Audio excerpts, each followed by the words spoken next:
கனவில் வந்த பெண்ணே நீயே நீதானா, உன்னை சேரும் முன்னே உயிர் பிரிவேனா, நெஞ்சாங்குழி ஓரத்தில நீ இருந்தா போதும் புள்ள, நீ மட்டும் போதும் புள்ள, வேற யாரும் தேவையில்லை.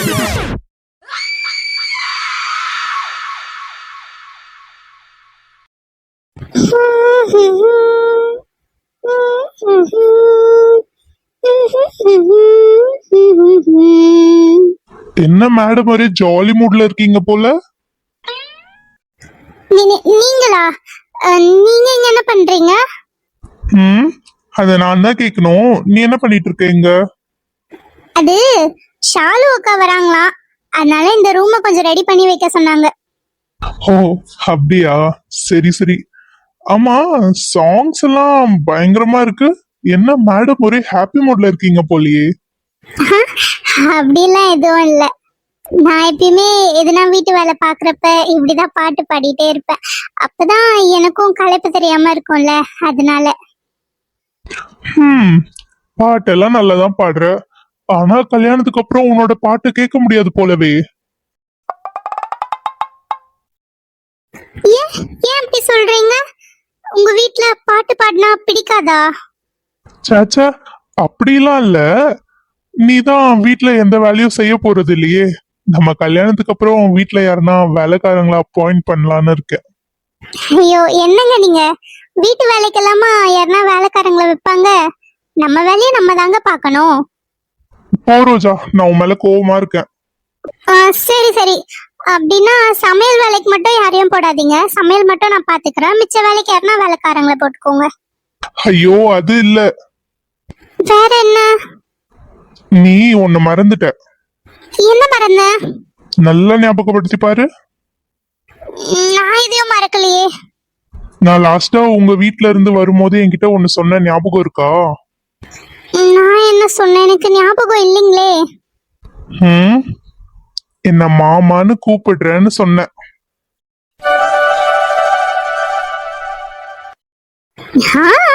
சொன்னேன், ஆனா கல்யாணத்துக்கு அப்புறமா தான் அப்படி கூப்பிடுவேன்னு சொன்னேன்.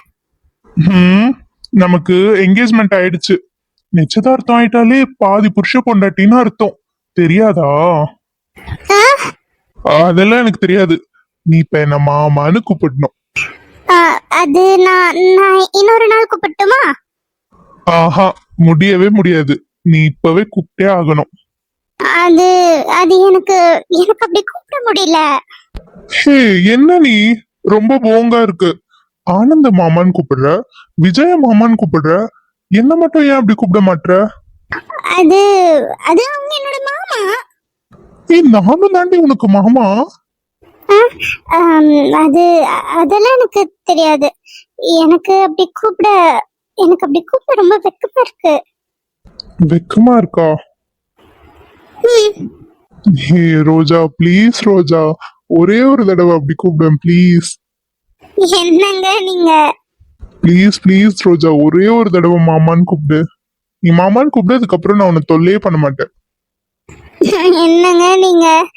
சரி, அப்படின்னா கண்ணை மூடுங்க. நீங்க கண்ணை மூடினாதான் நான் கூப்பிடுவேன். சரி, கண்ணை மூடிக்கிறேன். என் கண்ணை மூடிட்டேன், இப்ப கூப்பிடு. ஐயோ, இவர் வேற மாமான்னு கூப்பிடுன்னு கேட்டுட்டே இருக்காரு. எனக்கு ரொம்ப வெக்கமா இருக்கு. என்ன பண்றது? ஐயோ, என்னது இவ்வளவு பெரிய கரப்பாம்பூச்சி? கூப்பிடு. ஐயோ, கரப்பாம்பூச்சி. பூச்சி பார்வையில்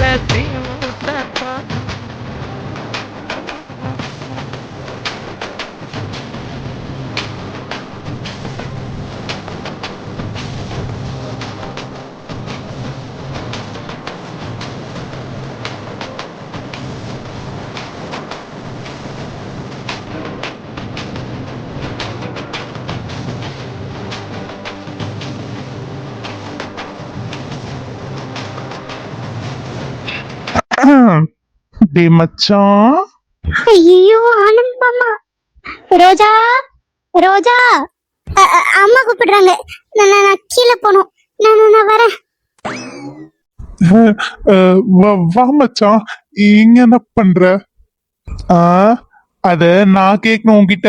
என்ன பண்ணிட்டு இருக்கீங்க ரெண்டு பேரும்? ஆ, அது இன்னைக்கு ஷாலு வரால, அதான் இந்த ரூம ரெடி பண்ணி தர சொன்னாங்கன்னு ரெடி பண்ணிட்டு இருந்தோம். ஷாலு வர்றதுலாம் இருக்கட்டும், அவளுக்காக ரூம் ரெடி பண்ற மாதிரி தெரியலையே, உங்களுக்காக ரெடி பண்ற மாதிரி இல்ல இருந்தது. டேய் சும்மாடா, ஏதாவது சொல்லிக்கிட்டு. பாத்ரா மச்சான், உனக்கு வெறும் என்கேஜ்மெண்ட் தான் ஆயிருக்கு, இன்னும் கல்யாணம்லாம் ஆகல. கல்யாணத்துக்கு முன்னாடியே ஆப்பாயிடாத. டேய் நீ வேற, அப்படிலாம் எதுவும் இல்ல, ஏதோ ஆக்சிடென்டா ஏதோ நடந்துருச்சு உடன்டா. டே டே டே, ஒரே வெக்கம்தான், வாழ்க்கையிலே ஃபர்ஸ்ட் கிஸ்ஸாடா. என்னையும் பாட்டி கூப்பிடுற மாதிரி இருக்கு, நானும் போயிட்டு வரேன். டே டே, எனக்கெல்லாம் எதுவுமே கேட்கல, பாட்டியே இன்னும் வரல, அதுக்குள்ள உனக்கு பாட்டி கூப்பிடுற மாதிரி இருக்கா? டே மச்சான், ஆனந்து மச்சான் விட்டுடுறா, ஏன்டா இப்படி கலாய்க்கிற? எனக்கு ஒரே ஷையா வருதுடா. டே டே டே, இப்பதான்டா உன் முகத்துல மாப்பிள்ளை கலையே வருது. ஐயோ, ஏன்டா மச்சான் இப்படி கலாய்க்கிற? போதும் விட்றா. டேய், ஹாரன் சத்தம் கேக்குது பாரு, ஷாலு வந்துட்டான்னு நினைக்கிறேன். தப்பிச்சிட்டேன்னு நினைக்காத, இதை வச்சே உன்னை ஓட்டுவேன். டேய் விடுடா, அதுதான் இப்ப விஜய்க்கும் கல்யாணம் ஆக போகுதுல்ல, கொஞ்சம் அவனையும் ஓட்டு. ரெண்டு பேருக்குமே தாண்டி வச்சிருக்கேன். சரி சரி, வா கீழே போலாம், ஷாலு வந்திருக்கால. சரிடா. Sandy, I'm really happy for you. நான் சித்தி ஆக போறேன். உன் வயித்துல குட்டி பாப்பா வளருது. ச்சே, இந்த விஷயம் தெரியறப்ப நான் இங்க இல்லாம போயிட்டேனே. அதனால என்ன ஷாலு, அதான் இப்ப வந்துட்டல்ல, நீ வந்ததுக்கு அப்புறமா தான் எனக்கு நிம்மதியா இருக்கே. ஆமா சம்மந்தி, ஏன் இங்க கூட்டிட்டு வந்துட்டீங்க, வீட்டுக்கு கூட்டிட்டு போகாம? இருக்கட்டும் சம்மந்தி, பாவம் ஷாலு 2 வாரமா எவ்வளவு கஷ்டப்பட்டாலும் என்னமோ. இங்க நிறைய பேர் இருக்கோம்ல, இங்க இருந்தா அவளுக்கும் கொஞ்சம் ரிலாக்ஸா இருக்கும். ஆமாமா, நானும் சொல்லணும்னு இருந்தேன். பிள்ளைய பாருங்க, எதுவும் சாப்பிடாத மாதிரி இருக்கு, ரொம்ப ஒரு மாதிரி ஆயிட்டா. நல்லா சாப்பிட்டு உடம்ப தேத்தணும். அதுக்கு இல்ல சம்மந்தி, இவ இல்லாம வீடாவே இல்ல, அதனாலதான் சரி வீட்டுக்கு கூட்டிட்டு போலான்னு பார்த்தேன். பெரியமா, ஷாலு இங்கே இருக்கட்டும் பெரியமா. இப்பதான் அவளோட ஃபேஸே மாறி இருக்கு. ஹாஸ்பிட்டல்ல ரொம்ப டல்லா இருந்தா, இங்க இருந்தா கொஞ்சம் கொஞ்சமா அவ சரியாயிடுவான்னு தோணுது. அதுக்கு இல்ல சாண்டி, 2 வாரமாச்சு என் பொண்ணு என் கூட இருந்து, இப்பதான் வந்திருக்கா. உடனே இங்கே இருக்கணும்னா எனக்கு கஷ்டமா இருக்கும்ல. அதுல போய் என்ன இருக்கு சம்மந்தி, நீங்களும் இங்கே இருங்க. என்னது, நாங்களும் இங்கே இருக்கிறதா? அதெல்லாம் சரியா வராது சம்மந்தி, வீட்டுல நிறைய வேலை இருக்கு, போட்டது போட்ட மாதிரியே இருக்கு. சரி சம்மந்தி, அப்படின்னா ஷாலு கொஞ்ச நாளைக்கு இங்கேயே இருக்கட்டும், நான் அப்பப்ப வந்து பாத்துட்டு போறேன். ஏன் கண்ணு, இரு அப்புறமா போவியா? ஆமா சம்மந்தி, இருங்க, இன்னைக்கு விஜயும் வந்துருவா, பேச வேண்டியதெல்லாம் பேசிடலாமே. ஆமாக்கா, இருந்து எல்லாமே பேசி முடிச்சுட்டே போலாம். சரிங்க சம்மந்தி. ஷாலு, உனக்கு மேல ரூமை ரெடி பண்ண சொல்லி ரோஜா கிட்ட சொல்லியிருந்தேன், அவ ரெடி பண்ணிட்டு இருப்பா. நீ வா, நான் உன்னை ரூமுக்கு கூட்டு போறேன். சரி சாண்டி, நீ நிறைய ஸ்டெப்ஸ் எல்லாம் ஏறாத, நானே போய்ப்பேன். ஒரு டைம் ஸ்டெப்ஸ் ஏறினா ஒன்னும் ஆகாது, வா, உன்கிட்ட நிறைய பேச வேண்டியது இருக்கு. சரி வா.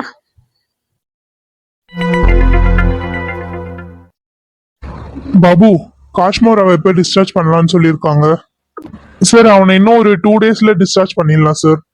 ஓகே பாபு, அந்த 2 டேஸுமே ஹாஸ்பிட்டல்ல கொஞ்சம் கவனமா இருங்க, அவன் எங்கேயாவது தப்பிச்சு ஓடிட போறான். என்ன வேணும் உங்களுக்கு?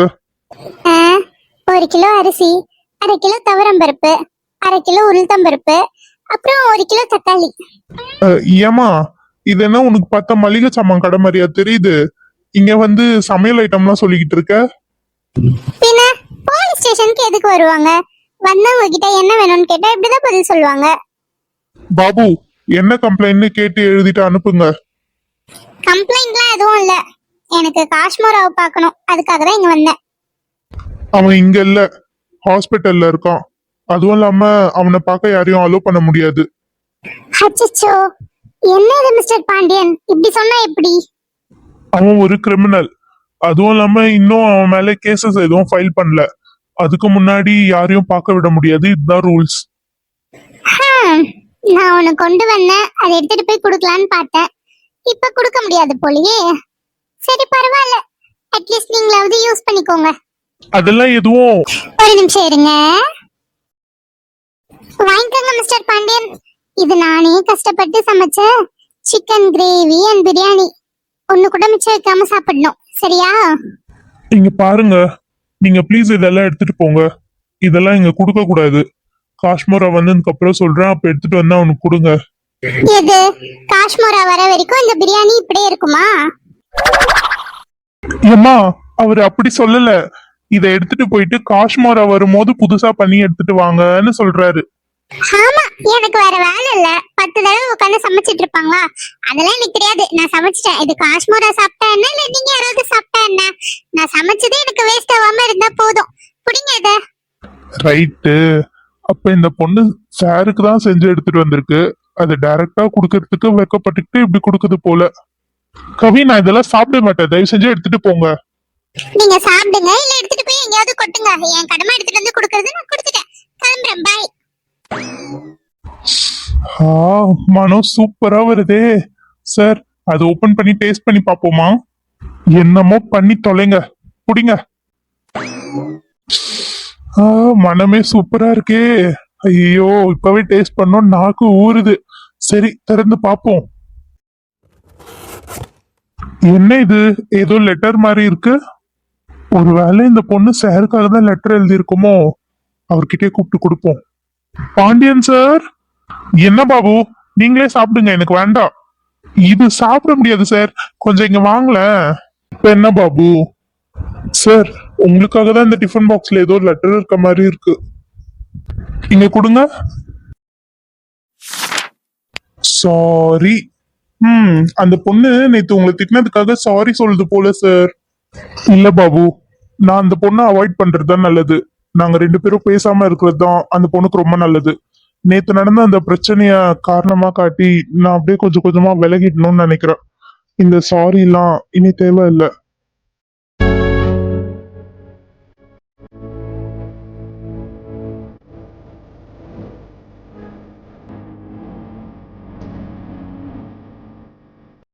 விஜய், இந்த பொண்ணு யாரு? இவங்க பேரு பொன்னி. இவங்கள நான் கொல்லிமலை சித்தரை தேடி போற இடத்துல தான் பார்த்தேன். அங்க என்ன நடந்ததுன்னா,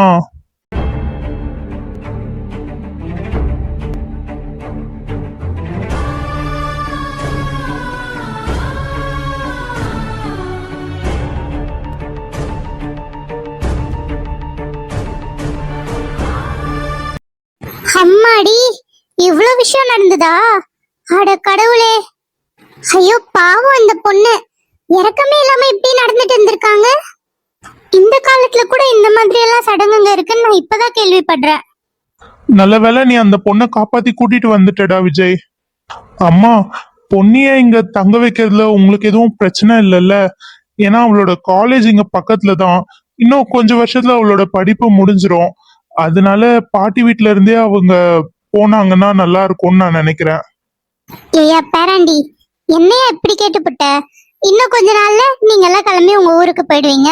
அப்புறம் நான் தனியா தானே இருப்பேன். அந்த பிள்ளை இருந்தா எனக்கு கொஞ்சம் உறுதுணையாவும் இருக்கும். எனக்கு அந்த பிள்ளை இருக்கிறதுல ரொம்ப சந்தோஷம்யா. ஆமா விஜய், தனியா ஒரு பொம்பளை பிள்ளை சர்வை பண்ணவே முடியாது. ஏன்னா காலம் கெட்டு கிடக்குது. நீ அங்க இருந்து காப்பாத்தி வந்து இங்க அந்த பிள்ளைக்கு ஏதாவது ஆயிடுச்சுன்னா ரொம்ப கஷ்டமாயிடும்.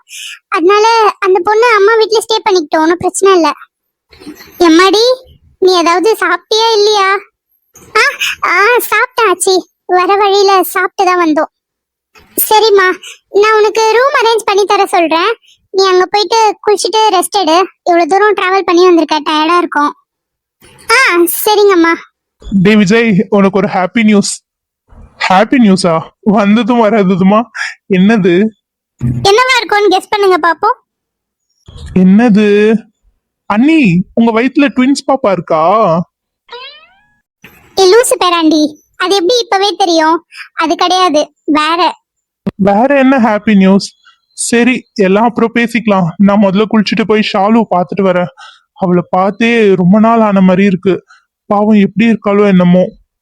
டே விஜய், ஷாலு விஷயமா தான் உனக்கு ஒரு குட் நியூஸ் இருக்கு. என்ன குட் நியூஸ்? டே தம்பி, உனக்கு தான் அடுத்த கல்யாணம். என்னது? ஆமாண்டா விஜய், நான் ஷாலுவோட அம்மா கிட்ட உங்க லவ் மேட்டரை பத்தி பேசிட்டேன். அவங்களுக்கும் ஓகே தானா. அடுத்து ஒரு நல்ல முகூர்த்தமா பார்த்து உனக்கும் ஷாலுக்கும் கல்யாணம் பண்ணி வைக்கலாம்னு பேசி வச்சிருக்கோம்.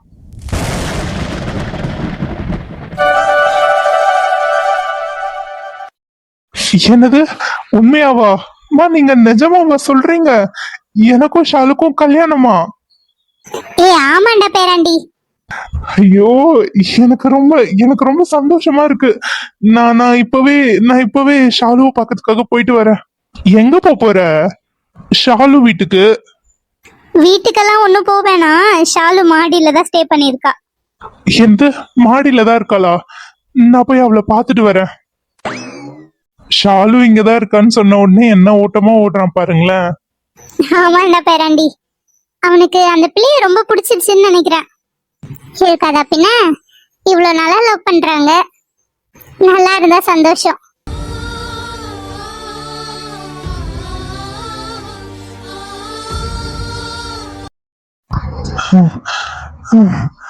ஷாலு, கிளையாகாயம் போனாலும் வேறென்றுமே இந்த மண்ணோடு தான் உள்ளது. நானூரெங்கும் சென்றாலும் எண்ணம் எல்லாம் அடியுன்னோடு தான் உள்ளது. இந்த தீராத ஆறாத பேராசைக்கு இன்று நான் என்ன பேர் வைப்பது? நெருப்பில்லாமல் புகையில்லாமல் ஒரு ஷாலு, ஒரு வழியா நீ வந்துட்ட. உன்னை பார்த்ததுக்கு அப்புறமா தான் என் உசுரே என்கிட்ட திரும்ப வந்த மாதிரி இருக்கு. ஆனா எல்லாமே நல்லதுக்கு தான் நினைக்கிறேன். இப்போ இந்த மாதிரி ஒரு பிரச்சனை நடந்ததுனாலதான் நம்ம வீட்ல நம்ம கல்யாணத்தை பத்தியும் பேசியிருக்காங்க. அடுத்த முகூர்த்தத்துல உனக்கும் எனக்கும் கல்யாணம். என்னது, கல்யாணமா? ஆமா ஷாலு, ஏன் உன்கிட்ட எதுவும் சொல்லலையா இங்க யாரும்? இப்பதான் சொன்னாங்க. உங்க அம்மா கிட்ட என் அம்மா பேசிட்டாங்களாம். எல்லாருக்கும் ஓகே தானா, அடுத்த முகூர்த்தத்துல நம்ம 2 பேருக்கும் கல்யாணம் வைக்கலாம்னு சொல்லியிருக்காங்க. ஐயோ, கல்யாணமா? நானே 1008 குழப்பத்துல இருக்கேன். இப்ப எப்படி இந்த மாதிரி ஒரு முடிவு எடுத்தாங்க? எனக்கு என்ன ஆச்சு? நான் விஜய லவ் பண்ணேன். ஆனா என்னால ஏன் இவ கூட கல்யாணம்ன்றத ஏத்துக்கவே முடியல. விஜய் ஹக் பண்றது எனக்கே இரிட்டேட்டா இருக்கு. நான் விஜய் தானே லவ் பண்றேன், அப்புறம் ஏன் எனக்கு இப்படி இருக்கு? என்னாச்சு ஷாலு? நான் பேசிட்டே இருக்கேன், நீ ஒரு வார்த்தை கூட பேச மாட்ற. அது ஒன்றும் இல்லை விஜய், என்னன்னு தெரியல, ரொம்ப டயர்டா இருக்கு. கொஞ்ச நேரம் ரெஸ்ட் எடுக்கணும். ஓ ஆமால, நீ ஹாஸ்பிட்டல்ல இருந்தேன்னு சொன்னாங்க. சரி படுத்து ரெஸ்ட் எடு. நானும் இப்பதான் வந்தேன். நானும் போய் கொஞ்ச நேரம் ரெஸ்ட் எடுத்துட்டு வரேன். நைட்டு பார்க்கலாம். ஓகே விஜய். ஷாலு, இந்த சப்பாத்தியாவது சாப்பிடு. நைட்ல எதுவும் சாப்பிடாம படுத்தா எப்படி? அவ்வளோ டேப்லெட் போட வேண்டியது இருக்கு. எதுவுமே சாப்பிடாம எப்படி அவ்வளோ டேப்லெட் போட முடியும்? ஒரு 2 சப்பாத்தியாவது சாப்பிடு. இங்க பாரு, உனக்கு பிடிக்குமேன்னு ஜாமோட சேர்த்து எடுத்துட்டு வந்திருக்கேன். ஏன் சாண்டி, உனக்கு தேவையில்லாத அலைச்சல். எனக்கு பசிச்சா நானே சாப்பிட்டுருக்க போறேன். ஷாலு, நீ என் தங்கச்சி, அதுவும் இல்லாம இப்ப என் கொழுந்தனார வேற கல்யாணம் பண்ணிக்க போற. உன்னை பாத்துக்கிறது என் கடமை இல்லையா? சாண்டி. சரி ஷாலு, நீ சப்பாத்தி சாப்பிடு. நான் ஆனந்த் கூப்பிடுறேன், என்னன்னு போய் பார்த்துட்டு வரேன்.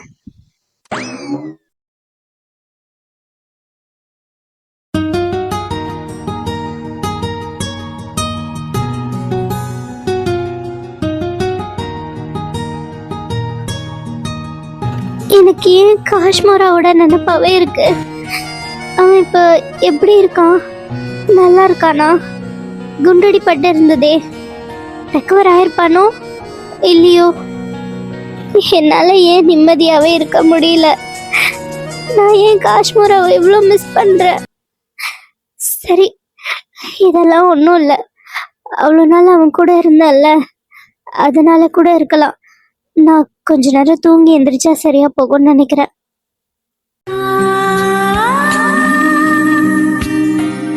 ஷாலுமா, ஏன் இன்னும் தூங்கல? தெரியல, எனக்கு தூக்கம் வரல. சரி இரு. என்ன பண்ற?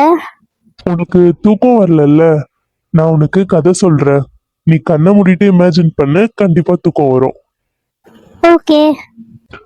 ஒரு அழகான கிராமம். அந்த கிராமம் ரொம்ப பச்சை பசேல்னு இருந்தது. அந்த கிராமத்துல 7 அழகான பிரின்சஸ் இருந்தாங்க. ஒவ்வொரு பிரின்சஸும் பார்க்கறதுக்கு ரொம்ப அழகா இருப்பாங்க.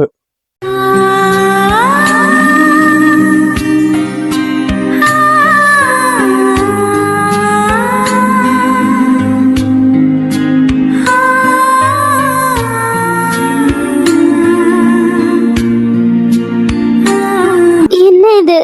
எனக்கு என்னதான் ஆச்சு? சாப்பிட்டாலும் படுத்தாலும் உறங்கினாலும் எங்க பார்த்தாலும் எனக்கு காஷ்மீரா ஞாபகம் தான் இருக்கு. அவன் இல்லாம ஏன் என்னால இருக்க முடியல? ஐயோ கடவுளே, எனக்கு ஏன் இதெல்லாம் நடக்குது?